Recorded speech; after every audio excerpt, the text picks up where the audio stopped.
Years ago, I shot 10 bags of heroin every day. Heroin is a beast, and that beast has infiltrated every town and city in America. In 2016, 64,000 Americans died of an accidental overdose of opioids. I hope that the stories we bring you on this show save lives in 2018. I'm Richie Farrell. I'm a heroin addict.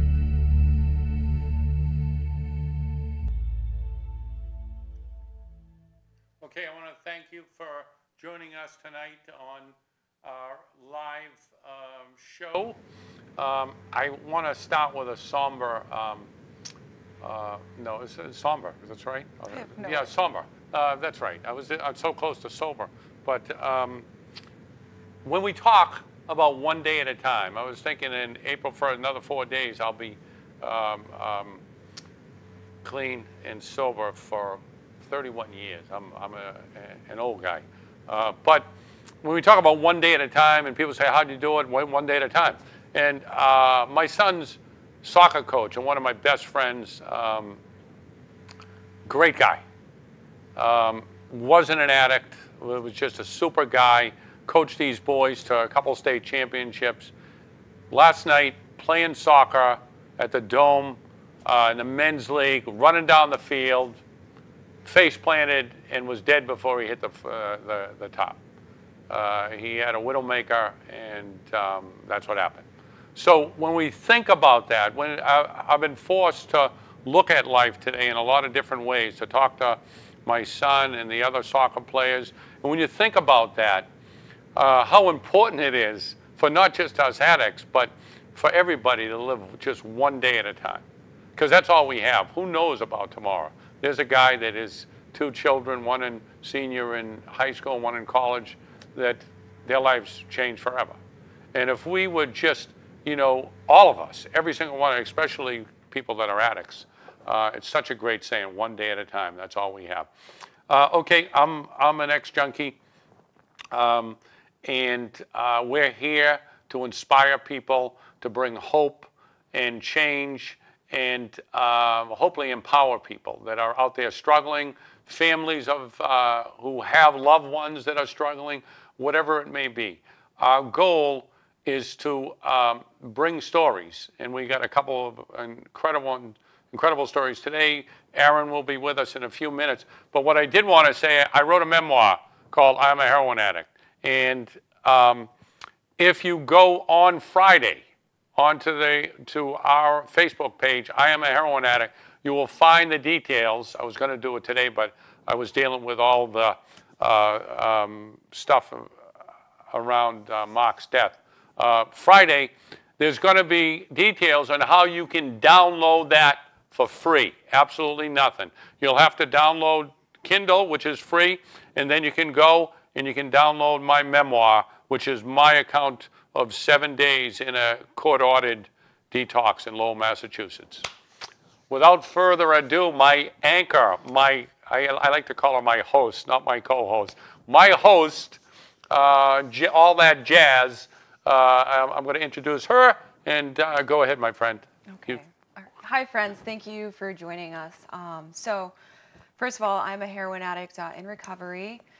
And Richie and I came together by chance, and Richie had already had this show going, and we instantly clicked and were inspired by one another. And so we spend a lot of time in communication throughout the week, every week, you know, lining up guests and figuring out what it is that we want to do. And my story, and Richie's story actually too, a little bit, there's a lot of jail time, a lot of crime that's happened throughout my life. And I never wanted to be that way, and every crime I committed and every time I went to jail, I'd be like, I'm going to change, I don't want to be like this, and I knew that it wasn't true to my nature of who I was, but these things kept happening, and I had no idea why. Eventually, as my disease progressed and I went through all the stages, and I made it to where I'm at today, where I internalized and had some awareness of where that was all coming from, I just had no idea at the time. So Richie and I thought we would do a show on crime and addiction. And so I have we have two guests today, phenomenal guests. One that we're about to introduce right now, who I've actually never met in person, but I've read his bio, and we've spent a little bit of time with him here on the set today on the camera. And he seems like a really cool dude, so I'm interested to get to know him a little bit better with you guys. So without further ado, here's Aaron. Hi, Aaron. Hey, how you doing? Good. How are you? What's going on out there in sunny California, man? What's the temperature? We're in low 70s, so it is definitely sunny San Diego. Oh my God. That is so nice. I'm so jealous, huh? We're in a heat wave. It was like 45 today. Yeah, I'm wearing shorts. It was 50. I'm never taking them off. Hey, we didn't get snow this week. That's good. That's right. That's right. Always a plus. So tell us a little bit about your story. Well, you know, I struggled with addiction for many years. I started off really young, using you know, marijuana, drinking. I had an older brother who kind of influenced me on that, and I was always kind of just a little more wild than the others, I guess. I got arrested twice before I even got to high school for, like, you know, battery and assault and vandalism and you know, it just never fitting in is what it was. I had a lot of problems in school. I was, you know, I had ADD, dyslexic, and I didn't feel smart in school. They didn't really diagnose me as that, but it was just easier to look like I didn't care than to look stupid. So I started doing the other side of life, you know, and you know, and most of the time, you know, from there, I ended up going to like harder drugs, of course. Went, you know, mostly to cocaine and you know, LSD and all that kind of stuff, and then came crystal meth and painkillers. But you were an athlete. Heroin when I was 20. So you were an athlete yeah, too, I read, right? Yeah, actually, one thing I was good at school was sports. Yeah. That was the only thing I was actually good at school at the time. But yeah, I played soccer and then I played water polo, and was like CIF champion a couple years in a row. Went to the Junior Olympics in water polo, and actually was a springboard diver as well. And so had some offers for college, but I could never pull the grades. So that water polo thing, man, it looks like it's a lot of work, man. You know, to not touch the right. Is it difficult? It's a bitch on the horses. Yeah, yeah. I'll bet it is, man. So when did you graduate to heroin? I was 20. It was Father's Day, and I was picking up my brother to go see my dad, and you know, he had some heroin at the house, and so I tried it and instantly fell in love. You know, instantly. You shoot it or do you snort it? Well, first time what we do out here in San Diego is we have that black tar heroin, so it was smoking at first, but a week later I went right to the needle and was on the needle from that point on. So tell me about that progression. What happened from there, from 20 on? Whew. Well, you know, at first I was trying really hard to keep a normal life. You know, like all my friends, 20 years ago, 23 years ago, a lot of people weren't using heroin out here. It was, you know, you could use every other drug in the world, but if you said you were heroin, you know, you had a problem. So I had to live a double life. But the progression went, you know, straight to, you know, like I said, using the needle. Had to hide it as much as I could, but you know, eventually it just became my whole life. You know, I was trying to have two lives, but it was always with the, you know, understanding that heroin was going to be there. You know, I got really good, and it's probably why my story went for 20 years of using, is because I got really good at living a double life. You know, I even got married. I got, you know, to a normie using heroin every day. I made it through, got a degree in audio engineering while I was on heroin. And I tried to hold it together until I wasn't able to anymore. Like, I'd stopped dealing drugs. I stopped doing all that stuff to try to, like, hold it together. But then when all that went away, I went right back to selling drugs, losing the job, the wife, and everything, self-respect, Right. everything I lost. So how did it all turn around? What happened? Did how far did you go down before you came back? I went down further than I started. I went right back to dealing drugs again. After my divorce, I just felt like there was really nothing holding on to anymore. Um, I tried to go in and out of treatment a few times. I got sentenced to treatment a few times. Been arrested a bunch of times for mostly felony possessions and things like that nature. But they would put me into treatment and it just went hold. And then it was just. I felt like I didn't have a choice anymore. Like I thought that the treatment could work for people, but I didn't think it could work for me. I tried methadone. I was on methadone maintenance for a lot of time, but that just meant I used methadone on top of heroin, on top of whatever drugs I used. Yeah. Yeah. It was just a everyday thing. At the end, my addiction, it was 200 mils of methadone a day, plus a couple grams of heroin a day, plus 5 Xanny bars, plus maybe a gram or two of meth. I was a doctor. That's how I had to keep going. I remember when they first came out with the Suboxone, they said they're going to have this miracle drug for me that I was going to get me off of it, and I just thought they were lying to get me the treatment, but it did work at first. But I just still I guess just wasn't ready. I ended up getting back off and on heroin. I didn't get any real recovery until this time. Actually, yeah, I was gonna say, why do you think that you were unsuccessful with that? I wasn't willing to go to any length. Because I was always kind of good on the bounce back. I was always good at keeping a hustle or some business together or family support that loved me, or my manipulation skills were good enough or something. I never felt that I needed to give up and give everything. I didn't have the willingness to do it. I still wanted to hang out with my old friends. I still wanted to, be able to have a drink every once in a while.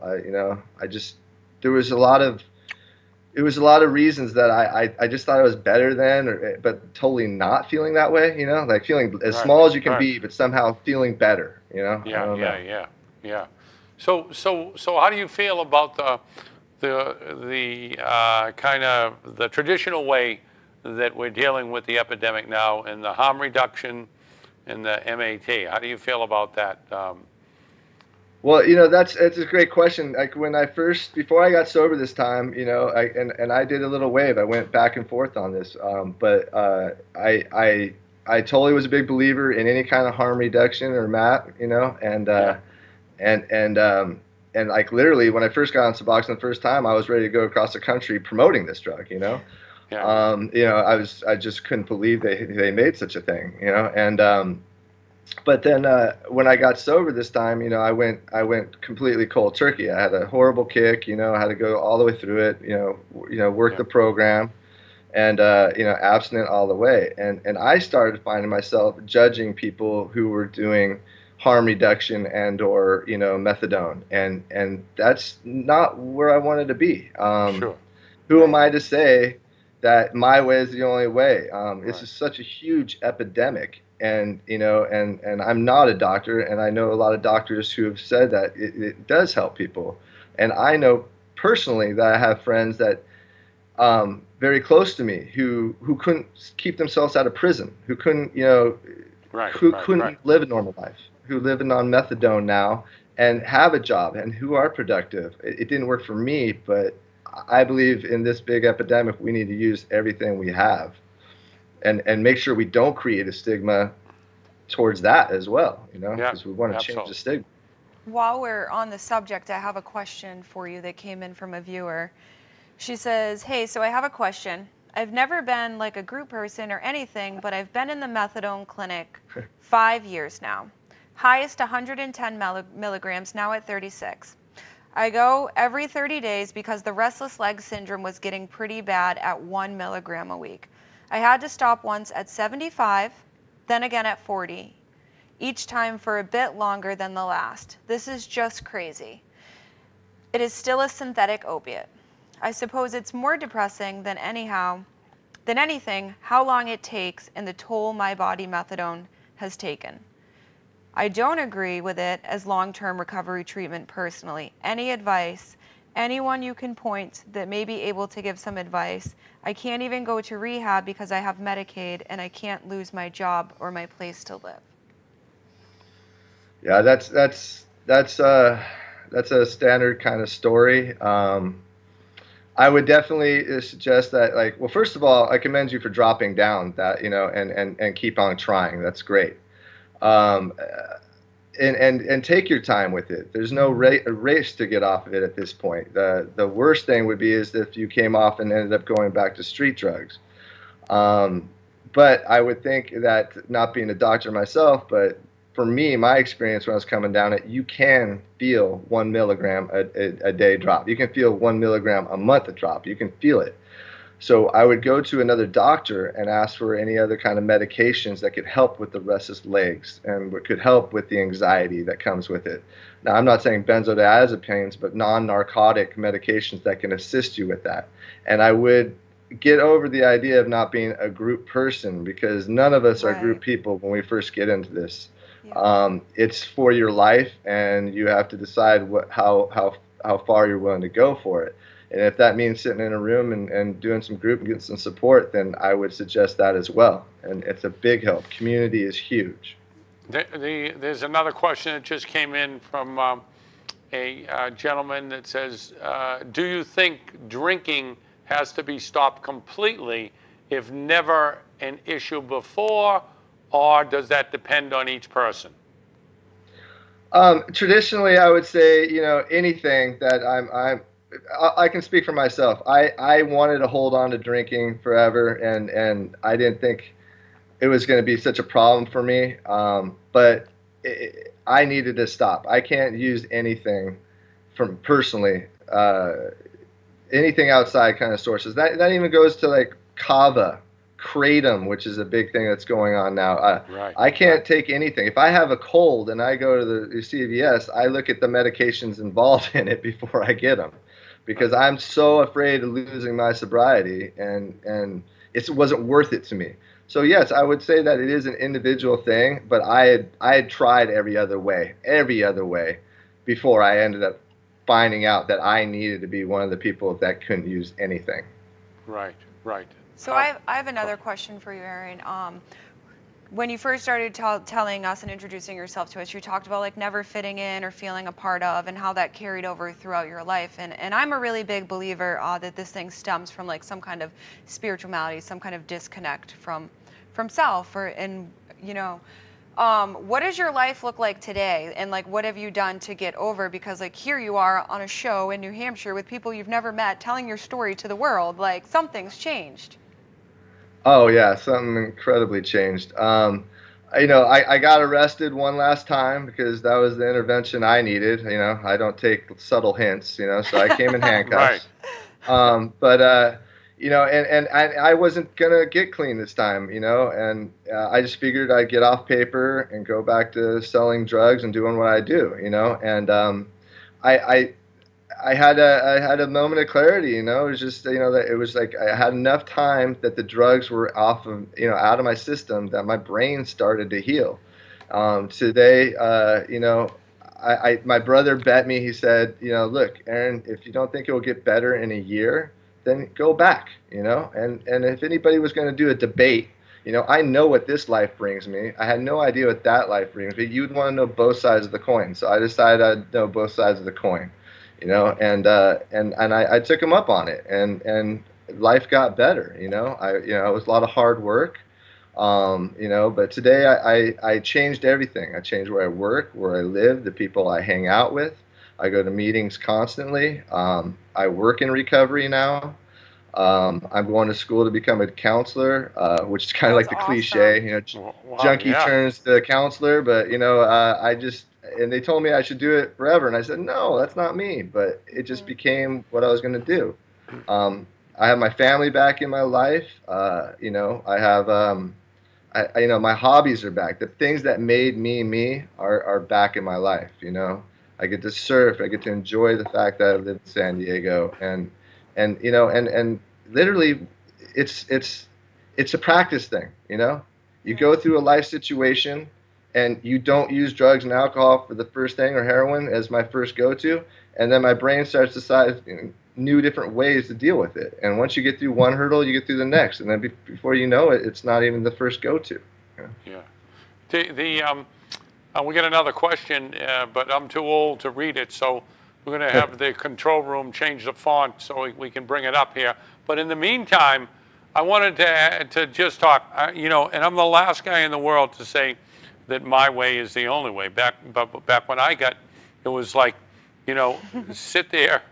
They just wrote real big on the screen. There is no question. I didn't want to tell you, but it's the same question. I was going to read it again if you want me to. let it play out. So anyway, you know, here's the thing. Back when it was like go in the room, sit down, and shut up. You know, you know, I kicked cold. I mean, I was on meth. I kicked meth. I did all that stuff. So I know all that. But the last time was like nothing. It was like, and I'll never forget that. Almost died. I'll never forget. So I'm a big fan of abstinence. I would never in the world want to, you know, in any way add stigma to someone that was on the MAT. You know, either you know, methadone or Suboxone. However, I do feel that in 2016, 64,700 Americans dead. 30% more. The CDC said it's 30% more, but haven't released the final number. So we're talking 70,000 plus people. I think we've got to figure something out. Now, my question to you is, when I was in St. Louis doing a story, I interviewed the woman that runs the $31 million that's coming into Missouri for the epidemic. And when I mentioned abstinence, she got very upset. And my only question was, are we talking about it enough? Are we talking about that this is something that we should be offering people a little more of? What do you think? Are you saying should we be offering more of the abstinence or abstinence. The others? Abstinence. The abstinence. I believe I think that's definitely being offered, and unfortunately, I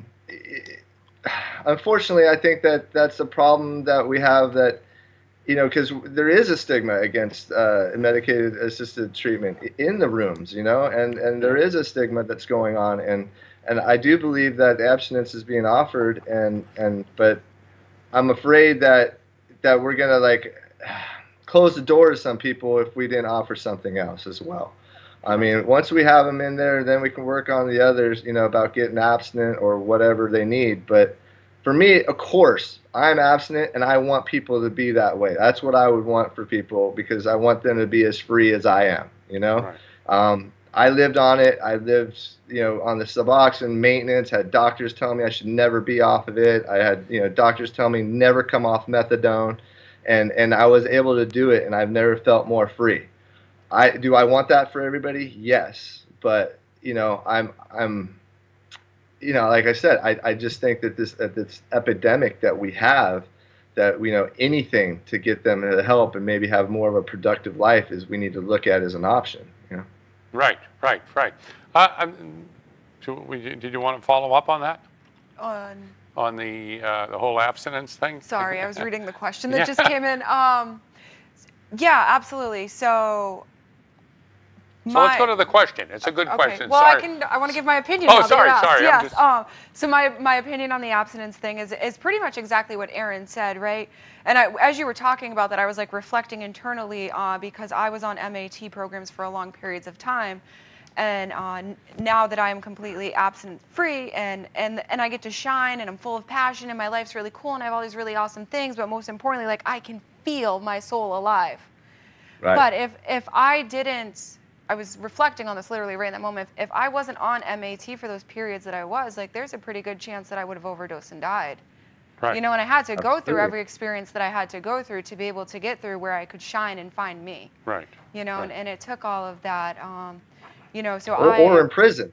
yeah, I've done lots of that. Yeah. That's Or, right. or you could have got picked up on something and been in prison, not had the Yeah. opportunity again. Absolutely. Yeah. That's a great way to look at it. Go ahead. And there, I'm not advocating for MAT. I'm also not like putting anyone down that's on it. But like I'm just here to like love people and offer support, you know, and that's really like my primary purpose. I believe in abstinence recovery. I'm abstinent, and all my friends, my close friends are. But Yeah. So just because we're running, we have a little over 2 minutes left. This is from Josh Goulage. How has your relationship changed with your ex? How long did it take to get her to believe you were clean, or did she ever? Actually, my ex and I, my ex-wife, we have a good relationship now. You know, she could just tell. You know, I'm walking the walk. They can tell. right, I'm not manipulating. We've had some good conversations. You know, because I do work a 12-step program, so I did have to, you know, have some conversations with her. And we have a great relationship now. You know, she's a big fan of mine for doing this. You know, we have a good relationship, so it's good. So it does change once they see. So from what I see, well, you walk the walk, and eventually people start looking, not just your ex. Everybody starts looking at us. Everybody, they can tell when you're playing, and they can tell when you're doing the right thing. That's right. You know, like we're so good at manipulating, but we can't fool the world to think we're clean until we're clean. Yeah, funny story. I had a chief of police in Lowell tell me, Eddie Davis. He went on to become the Boston chief of police with the whole Patriots Day bombing. When I see him around at speeches, he said, "Richie, I didn't believe you for 2 years. I thought you were just conning us all." You know, it takes a while. But we're running out of time, Aaron. I had a ball, man. I wish you're a great guest. I wish you the best of luck, man. I hope we, you know, when I come to California, we hook up and we can save some lives, brother. And you just keep on keeping on. And I'm going to turn it over right now to Jazz, who is going to sign off. Thanks, Aaron. All right, thank you. Aaron, you're like the poster boy for recovery. This was a great show. I want to thank you too. I also want to thank everyone for who tuned in. And if anyone is struggling in any way, please reach out. Reach out to Aaron, Richie, myself. Reach out to anyone. There's a lot of people out there. And also stay tuned because we have another really good guest coming. Thank you. Thank you.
Hi, my name is Jasmine, and I am a heroin addict. Welcome to the show. Today we have two awesome, well, we have Michelle, our awesome guest, and Richie, the other host.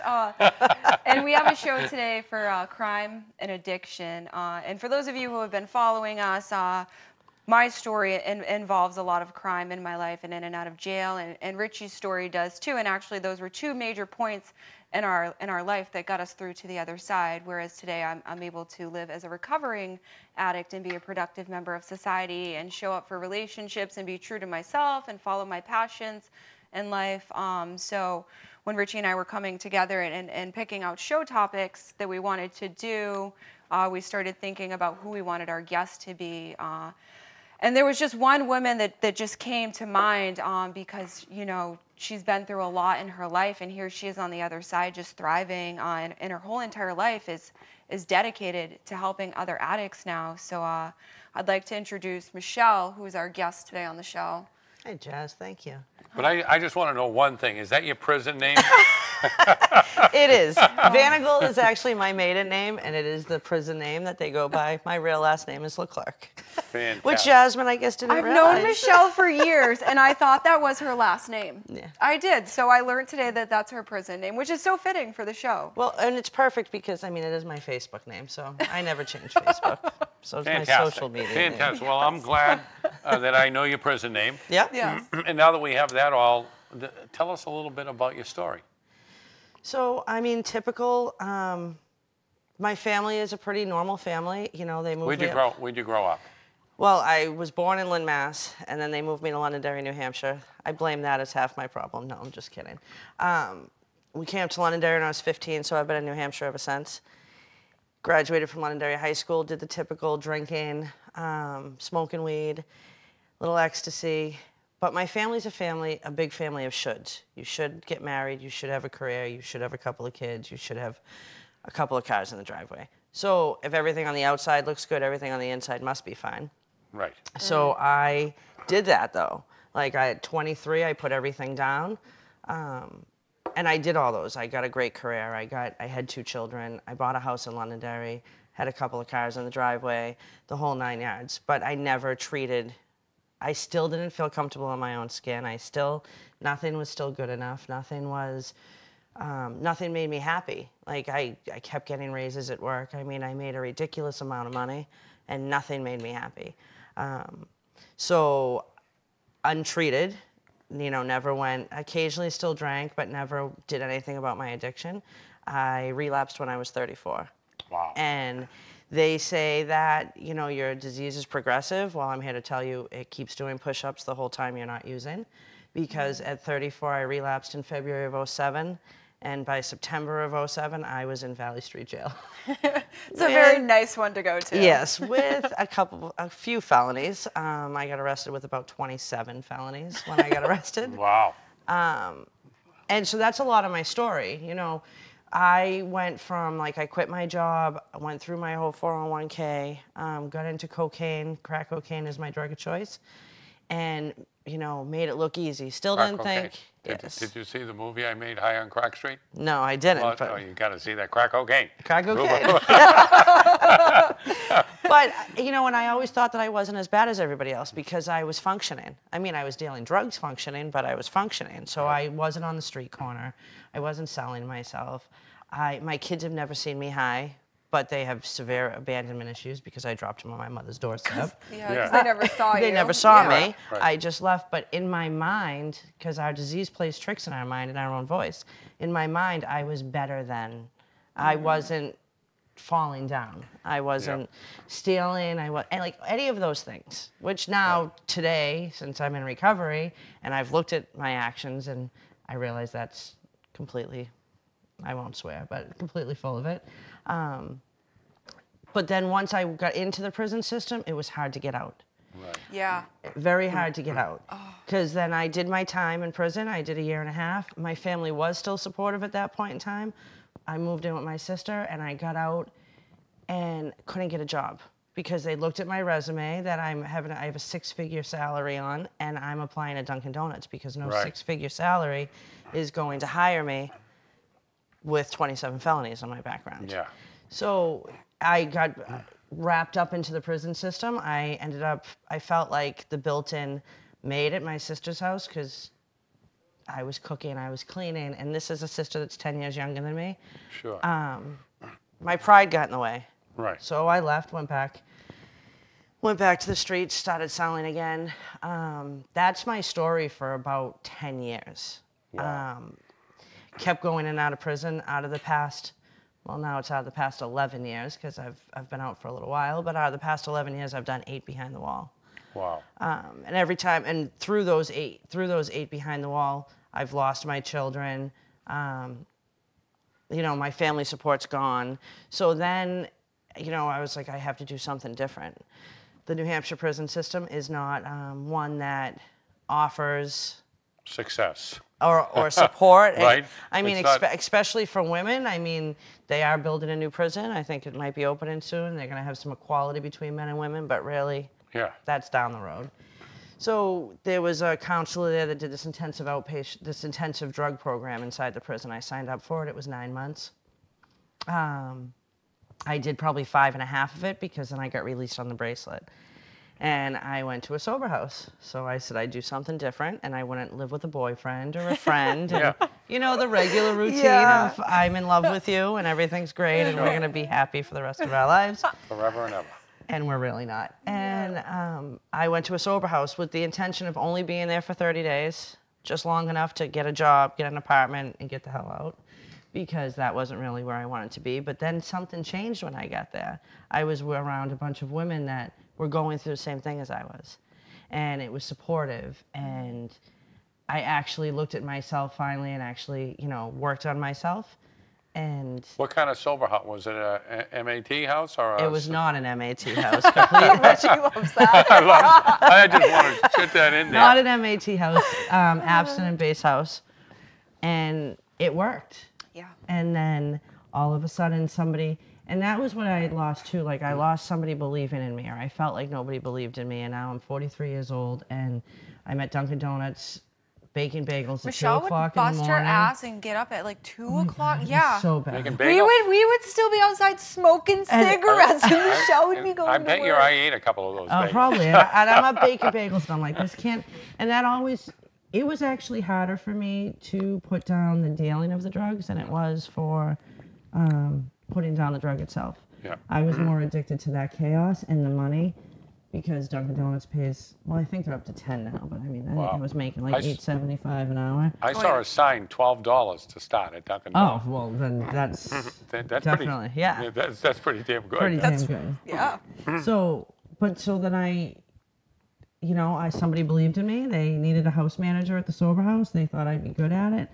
They asked me to oversee the house. I loved it because all of a sudden I was giving back and I was helping women get out of the prison and come someplace safe.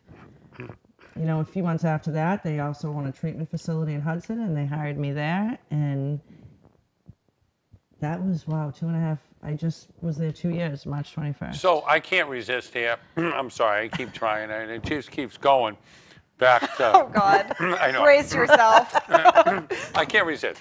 So, and again, I'm not here to shame anybody, any of the viewers, but I can't get in my head, and maybe because I'm old, right? I can't get in my head this whole quality recovery stuff with through MATs. I'm a big believer that we need everything harm reduction. Yeah. The whole thing is to save lives, right? We don't Right, want to absolutely. to save a life for a day. So I don't want to shame anybody or anything like that. But the thing that I just can't get, right, is if someone had, and I've been straight over 30 years, right, 31. I know some of those people that are still going, that got straight with me, that are still showing up in Lowell in the morning to get their methadone. I have lawyers that have their daughters on Suboxone for 7, 8, 10 years. And I think that,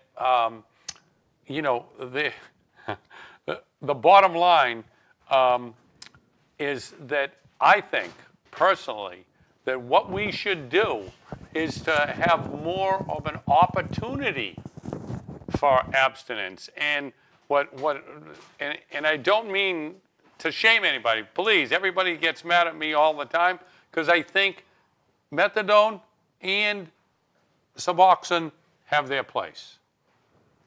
But you so tell me something. Tell me something. Do you know people that have a quality recovery? Like when I say quality, right? I've had a pretty good, I got lucky. I had a pretty good life. I won the DuPont. You know, I was a junkie on the streets, dead. And I don't think I would have been there on methadone. I don't think I would have walked those stairs at Columbia to get my award. I don't think I would have been able to run around Sarajevo being shot at with Suboxone. Yeah. You know what I'm saying? No, so, absolutely. So tell me some people that you know that have quality recovery. I don't mean to put you on the spot. No, I don't. No, Oh, okay. and I'm not. And I'm not opposed to the harm reduction. Right. I mean, because there are people dying every day. I mean, the overdoses in New Hampshire alone are, is skyrocketed. So I'm not opposed or same as you. I'm not putting anyone down if they're doing harm reduction or MAT. But I don't know anybody that has a good quality recovery of life that's doing it. You're still stuck to going somewhere every morning. You're still stuck to, checking in every day. You're handcuffed to addiction. You're handcuffed to addiction. That's an action. I don't mean to say, because I think everybody should do what they're doing now, not to return to the street. So I want to make that perfectly clear. Don't go back on the street. Don't go back on the street. Don't go back on the street. But I think we have to start pushing to. So, for example, being a journalist, I interviewed pharmaceutical salesperson, this woman who sold the Suboxone, and she went off the record saying, when this drug came out, it wasn't a maintenance drug; it was a detox drug. Detox drug. That's what it's intended for. It was intended for detox to be 14 and 30 days. Yeah. It wasn't intended 10 years later. Which is what it should be. I mean, both the Suboxone and the methadone, if it's something to get you off of the heroin and get you off of the streets, I am all for that. But it shouldn't be something that you're doing 10 years later. I've had people tell me, and who say, no, Suboxone isn't bad. There's no opioids in it. I said, well, time out. Right. I was in a studio and there were like 20 people. I said, if we brought in some right now and handed out everybody, you'd be high. Yeah. It would change your conscious awareness. Absolutely. And so my thing, here's what my thing. This friend of mine, I got straight with Big Jim. He works in the field at Methuen in the locked ward. He's a psychiatric nurse. My thing is we have to change the dialogue. And by changing the dialogue, we need more sober houses that are abstinent-based. So tell me about these places. But I don't even know if there is a sober house that will take MAT not in New Hampshire. In the state of Massachusetts, you're not allowed to.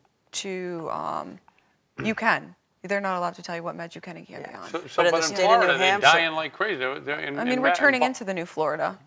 Where we have treatment centers going up left and right. There's a market in treatment now. And there is no MAT house, any MAT sober houses in the state of New Hampshire. They're all abstinent-based. They're all abstinent. Yeah. All abstinent-based. It's probably different in other parts of the country, but not. Yeah, I'm not sure. Yeah, but it's a completely different way. Sorry, No, it was great. When you first started off, you said that you grew up in a family of shoulds, and like something inside of me just rang, and I was like, we got to touch on this.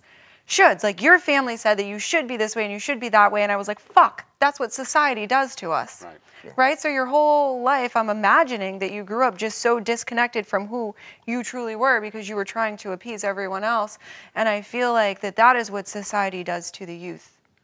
It is what society does to youth. Even I was with a young lady yesterday, and she was like, "Yeah, but I live in a sober house and work at Dunkin' Donuts." And I was like, "That's great." Great. Sorry, Yeah. I keep swearing. Yeah. I was like, "That's great. Why is that can bad?" swear. You Because can swear. society This is not me says that swearing, that's it's you. bad. Like you're on fire and you're discovering who you are, and like you're gonna experience life in ways that no one else has. Like you're gonna feel life today. Right. And I have that happen a lot because, like I said, I run Rise Above Sober House, but I also work at the Process Recovery Center. So we have people that come in there and then they decide to go on to sober living and stay in New Hampshire because we have them from all over the country. And then I'll tell them, okay, well, it's time for you to go get a job. And, you know, that's the point in your recovery you're at. Well, I'm not going to Dunkin' Donuts. I'm not going to, why? Yeah. And because they feel like they should be somewhere else. And I'm like, listen, you need to make enough money to pay your rent at a sober house. Yeah. That's what you need to make. And you can make that work in a Dunkin' Donuts because I did it. You sure did. For a long time. So, Yeah. you know, there's no reason. They need a recovery drive. I was Yeah, telling a that to someone close. just a get well job. Yeah. Where they're not working crazy hours. They don't have Yeah. a ton of response. It was great working at Dunkin' Donuts. As much as I hated it at 2 in the morning, but I did love it. There was no responsibility. And when I left there at 11 in the morning, I was done. I wasn't answering my phone. I wasn't worried. That's great. We got a great question, and I love it because I want to make it'll help the audience to know that it'll clarify what I just said. Abstinence is ideal, of course, but do you agree if you're not ready to be clean or go abstinent and relapse, odds are you're dead? So basically what they're saying, yes, I agree. And I agree people should stay on it until they're ready because it's a lot better than dead. Absolutely a lot better than dead. My personal problem with like the MAT program is that I think that to not be dead, they could probably take 1 Suboxone a day, or they could probably take 40 milligrams. I mean, I'm not a doctor. So much of it goes down to what's wrong with society. People are fucking marketing drug addicts. Yeah, is what it that's what comes they're down doing. to. They're marketing drug addicts. They're keeping people on. The government's making money. Big pharma's making money. You got stuck up in like the judicial system. Well, who benefits off that? Right. The government does. That's where they want you to be. They never wanted you to make it out. Look at you now. You're shining and helping everyone out. Well, just think of a business where you have no no accounts receivables. Yeah, none. It's all cash. Oh, yeah. You know, there's no accounts receivable. Yeah. So it's a great business. But I got to stress for Josh, who asked that question, yes. Yes, absolutely. Better than dead. Better than dead. And everybody has to know their own self, right? Yeah. If you don't feel comfortable with abstinence, you stay as long as you have to. But I will still say that the recovery road to a quality life with family, kids, is one that's not handcuffed to a past addiction. Right. Very true. We'll always be junkies. I'm always a junkie, but I'm no longer handcuffed to that. You know, but I hate to hop on it because people get mad at me. But he loves it. He loves it. I don't know if I believe that. No. Richie likes trouble. I know a lot of programs here, and some people don't like what I say. I mean, you know, Eric Spofford runs a great program there. What's his name? Granite State Recovery. Yeah. You know, he runs a great program. He doesn't answer my emails, but he answers a great. He's busy. I know. He's I know. so But busy. I just want you to know. Yeah. Martin Scorsese answered my emails. I don't know who that Eric is. Spofford he doesn't know what Martin Scorsese is. Okay, but anyway, he runs a great program. Yes. And that's the type of programs, you know, we should model all over the country. I think, personally, because, you know, I don't know if he's as outgoing as me with, you know, shut up and go sit down, as far as, you know, get off MATs. I don't know how he is, Eric, but he runs a great program. We should bring him on. He'll tell you. He'll tell you. He will. He's great. We actually, never mind. I don't want to market TRC, but he's great. He gets on fire. No, I was just thinking of that program. When you're talking about programs in New Hampshire, that's one I see because I know other programs, and I see they're trying. They're trying, but I mean, it is hard because there are still some rehabs in New Hampshire that you can be on Suboxone on, right. or gabapentin, which is another one that I can't stand. But I mean, that's my own opinion. But and like those are things that we don't allow in the sober house. So by the time you get to the sober house, you have to make a decision, and that's really some of the problem is safe housing. Yeah. When it comes down to it. So talk about the sober houses here in New Hampshire, because so people that are out there would know a little bit more about it and how that can benefit. Well, I mean, you have to. Well, I can only speak for the sober house I run because I don't know how all of them run. But for Rise Above, you have to have 30 days clean. There's enough rope there that you could hang yourself and you could relapse. I'm not going to tell you we never have relapses, but there's also enough accountability and enough community around that can get you through any of those days. You know, you're required to go to so many meetings. You're required to get a sponsor. You're required to work the 12 steps. And you can stay as long as you want. You know, you have a certain curfew, you know, Sunday through Thursday, a different curfew Friday and Saturday. You got to get a meeting sheet signed when you first get there, so we know you're going to meetings. You know, we have people at our houses that have been there for over a year. Wow. And they're just not ready to leave, and they keep giving back, and then they become house managers because we open more houses and all of that. But it was the only thing, like, I have to say, yes, I did the work. I did the work. I did the 12 steps. I worked with AA. But if I didn't have the sober house when I got out of prison, I wouldn't be sitting where I am today. Right. It saved my life. It's so much. We need community. It saved my life. And Richie, I think that this is often a topic that comes up on our show. Like, what do we do? And like, one of the things that like I just advocate for over and over is like, we need healthy community. Yeah. We need healthy community. Society's sick.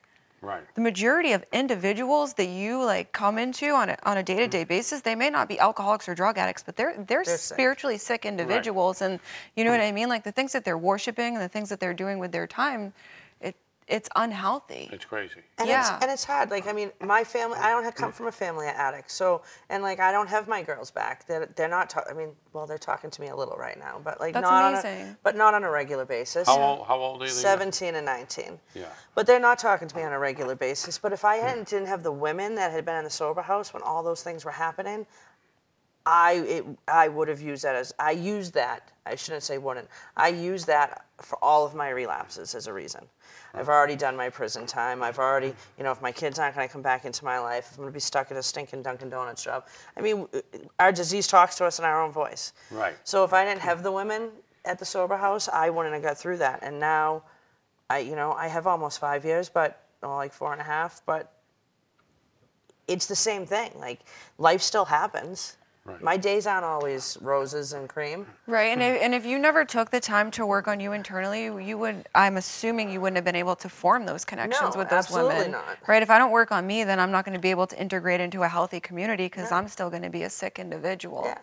So there's just so many aspects to it. That's right. Yeah. That's right. I mean, I got to say, I'm still a little sick. No. Listen, I'm still sick. I know. Just because I'm working a recovery program does not mean my mind is always right. That's right. That's no right. way. But if you were to like give advice to somebody, why sober house? Why do a sober house instead of going back to? Oh, let me ask you another question. MAT. So he hates MAT questions. No. So if I can't go to a sober house in New Hampshire, if I'm MAT, so where do those people that go to the methadone clinic and are on Suboxone go? They end up back in the same spot they were probably at before. They end up back in their unhealthy, toxic environment with all the unhealthy, toxic behaviors that they were doing and not, Because those are the choices. Like, I have rehabs call me all the time looking for sober beds. And there are some people that don't show up. And it's because they go back to the people, places, and things that they were doing before because it's easy. Getting clean and staying clean is hard. Right. Like, it's work. And it's easy to go back to my old friends and to see it looks fun. Like, I'm not going to sit here and lie to you. Like, sometimes I'll see, some of my old friends that'll post something and they'll be out, and I'm like, wow, that looks fun. And then I have to stop and I have to think about it and be like, yeah, because they can drink normally. I can't. Right. That's why it looks. That's why it looks fun. But I can't do that because I only have a couple of beers and I'm at the crack house. Yeah. I mean, so. See, the toughest part, I've always said, what my answer, and I know very little about sober houses. I like the ones that are absent. But my thing is, I think we need a foundation in recovery. I think we need 12 months. I always say 12 months is kind of that foundation. It's kind of like a magic thing for me. Yeah, you know? because what do And- they say? A habit takes so long to form. 21 days. 21 days to form a new habit. To form a new habit, and like that's what it is. It's getting into a routine. It's structure. It's You have to maintain discipline and Yeah. vigilance, and Yeah. you need an They should an be in bed atmosphere at 2 in the morning cultivated. when I'm getting up to go to Dunkin' Donuts. Yes, I know. That's right. why I didn't stay sober. You know, that's why I didn't stay sober, because I was still up at 2 in the morning every day. Yeah, but no, I mean, oops. And so the thing that I like telling people, the sober house is the perfect opportunity to say, you know, to get rid of all the reasons why they can't do it. Yeah. I can't do it because I got to do this. I got to do it. No, you go to a sober house and you learn how to live again. Because if you don't learn how to live again, all those things that you are running home to, whether it's your children, and I'm not saying, you know, you shouldn't be there for your kids and all that, but like if you're running home to them right away, the chances are higher that you're gonna relapse, and you're not gonna be there for them anyways. Yeah. Because everything you put ahead of your recovery, you do end up losing. Yeah. It's such a, you know, It's a selfish program. it's a selfish program, and you got to take. We had Matt Lee on Yeah. our last program. One of my faves. I know. He's a great kid. He's He one gave- of my he- favorites. I mean, I told him, I said, that took balls to sign over your kids, Yeah. knowing because you had to take care of yourself. Now look at him. I mean, Oh, it's just, he's amazing. Yeah, he's an amazing kid, and he put himself first. Well, a lot of people, I don't know, you know, That they I mean, do. It's a very difficult thing. It's not. I tell people all the time, it's one of the toughest things you'll ever do, but it's the most gratifying thing. Most you'll ever do. rewarding things. And you know, so I can't believe that the show has gone by that fast. know. I know. I spoke too much about MAT. We're gonna have to have Michelle on again where we don't talk we about don't talk MAT. to you. Yeah, we'll just say that's my fault.